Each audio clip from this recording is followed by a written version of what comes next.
aujourd'hui pour demain. L'éducation est un enjeu central pour toute communauté et transmettre un savoir d'excellence tout en inculquant des valeurs solides est un défi de taille. C'est dans cet esprit que le collège Tikva a vu le jour sous l'impulsion du groupe Progress qui existe depuis 1994, depuis 30 ans maintenant. 30 ans même. Tikva, un nouveau collège trilingue français, anglais, hébreu qui se veut innovant, bienveillant, exigeant. Et pour en parler, nous sommes avec Didier Sidbon, directeur du groupe Progress. Bonjour Didier. Bonjour. Merci beaucoup d'être avec nous ce matin sur Radio J. Effectivement, on parle de ce collège Tikva qui a ouvert ses portes en septembre dernier, qui se trouve à Boulogne, qui se définit comme un collège nouvelle génération. Alors qu'est-ce que ça signifie, Didier ? Ça signifie que nous avons essayé, en observant ce qui se faisait par ailleurs, en observant le monde et l'évolution du système éducatif français, d'essayer de mettre en place une école, celle dont on rêve en fait. L'école, oui c'est vrai, c'est ce qu'on a fait. On s'est dit, il y a 2 ans de ça, on s'est dit bon, c'est quoi l'école idéale en fait ? Qu'est-ce qu'il faudrait pour relever les défis déjà et puis et faire une école bienveillante dans laquelle on se sent bien et dans laquelle on a envie d'apprendre. Et c'est le fruit de tout ce travail qui a donné le collège Tikva. Alors ça commence à la classe de 6e, c'est ça ? Tout à fait, c'est un collège qui commence en 6e, qui a ouvert ses portes en septembre dernier avec une première promotion de 6e qui verra l'année prochaine une classe de 6e et de 5e, donc, puisque les 6e montent en 5e, et qui chaque année va faire ce qu'on appelle la montée pédagogique. Le point fort de ce collège, c'est qu'il est trilingue, donc français, anglais, hébreu. Pourquoi ce choix ? D'ailleurs, pourquoi c'était important pour vous de le proposer ? C'était important parce que aujourd'hui on constate que en France on est dans une situation, et le récent rapport sur l'antisémitisme dans les écoles le montre, on est dans une situation où finalement on ne sait pas où on sera demain, quoi. Voilà, c'est très clair pour parler, pour me faire l'écho de ce que disent tous les parents.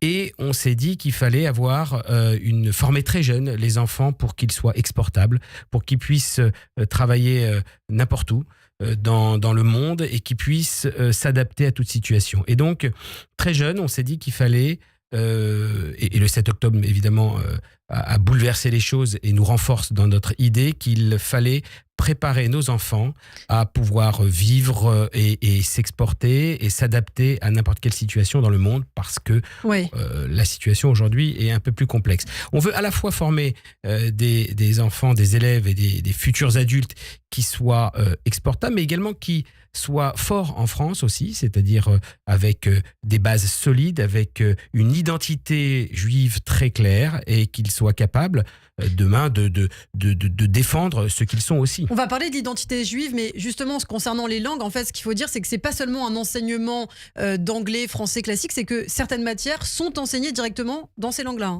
Voilà, on s'est appuyé sur ce qui se faisait dans certaines écoles bilingues réputées, des écoles parisiennes très connues, et on a essayé un petit peu de calquer ce modèle qui fonctionne bien.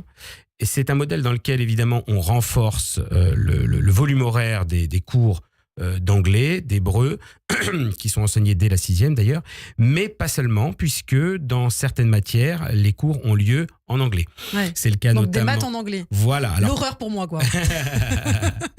Alors, c'est pas toutes les maths, hein. On introduit une partie, tout ce qui est géométrie reste en français parce que c'est un peu compliqué en anglais, mais on introduit au fur et à mesure les maths dans les autres matières. Il y a également des cours d'histoire, géographie qui ont lieu en anglais, et petit à petit, on habitue avec des enseignants qui sont bilingues de naissance, donc un vrai accent anglais ou américain, et qui habitue les enfants à parler l'anglais facilement, avec une prise de parole qui est beaucoup plus facile que ce qui est proposé actuellement par le système éducatif. Et vous le disiez, Didier, la transmission des valeurs juives aussi est au cœur du projet. Comment ça se passe justement, cet enseignement ? Par qui est-il prodigué ?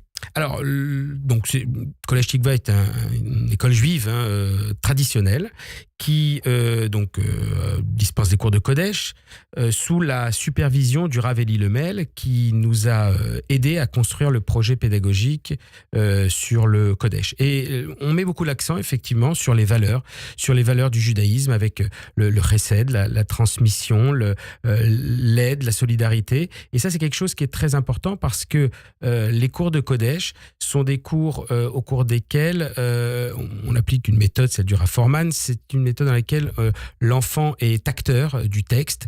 Il est invité à participer, à donner son opinion, et il y a beaucoup d'échanges, et ce qu'on essaie de transmettre derrière tout ça, ce sont des messages qui sont les messages universels, mais les messages que le judaïsme doit porter, et ça c'est pour nous très important. La semaine dernière, tous les enfants ont préparé des Michelou Armanotes et sont allés dans une maison, un EHPAD, pour distribuer des cadeaux aux personnes âgées. Ça a été une rencontre exceptionnelle entre les enfants de 10-11 ans et des personnes âgées, et c'est exactement ce qu'on essaie de développer au sein du Collège Tikva. Alors, il y a les matières classiques, donc on l'a dit, le français, l'anglais, les maths, l'histoire. Et puis, il y a aussi des matières un peu innovantes concernant la technologie, des cours de codage notamment.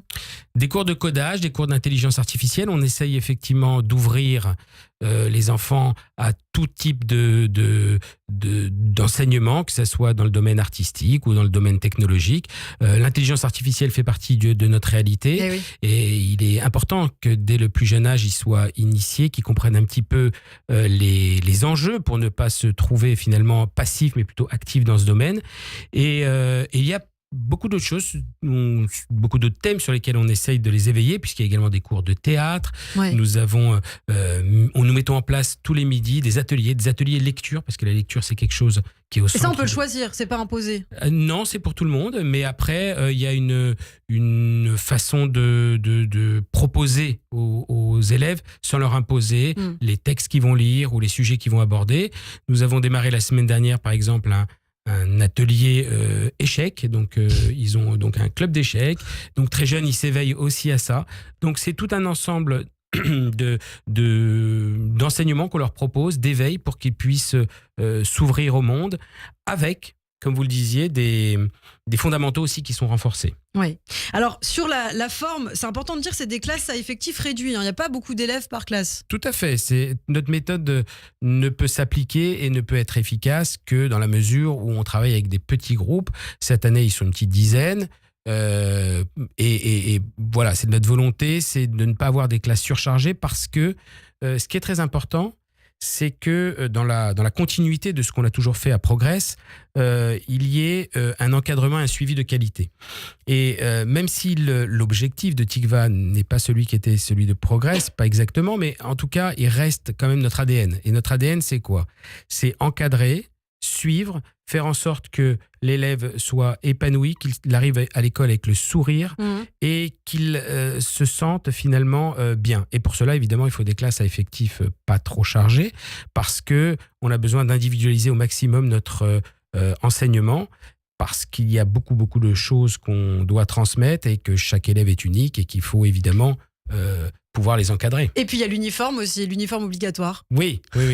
Ça aussi, c'était quelque chose qui nous semblait important, qu'ils aient un uniforme. Alors, c'est pas pour faire le collège anglais, mais c'est juste pour que tout ce qui est apparence sociale soit gommé. Et donc, l'uniforme, c'est très bien, parce que finalement, on reste sur quelque chose d'uniformisé au niveau de la tenue vestimentaire, c'est important. Alors pour terminer, en quelques mots, Didier, si on est intéressé, si on souhaite mettre ses enfants à la rentrée prochaine au Collège Tikva, c'est possible? Comment faire? Oui, c'est possible évidemment. Les inscriptions sont ouvertes. Alors déjà, on peut se rendre sur le site collègetikva.com. Mercredi 26 mars, nous avons une réunion d'information qui aura lieu en visio et sur laquelle on peut s'inscrire sur notre site. Il y en aura une autre le 2 avril également. Alors on fait de la visio parce que on s'est rendu compte que les parents en semaine sont pas toujours disponibles pour venir nous rencontrer, mais ils peuvent le faire à tout moment de toute façon sur l'école. Et nous recevons évidemment les parents qui souhaitent avoir plus d'informations sur le Collège Tikva. Eh bien, merci beaucoup Didier Sidbon. Un numéro de téléphone, le 01 49 23 73 41, 01 49 23 73 41. Merci beaucoup Didier et à très bientôt. Shabbat Shalom. Merci. Shabbat Shalom. Le forum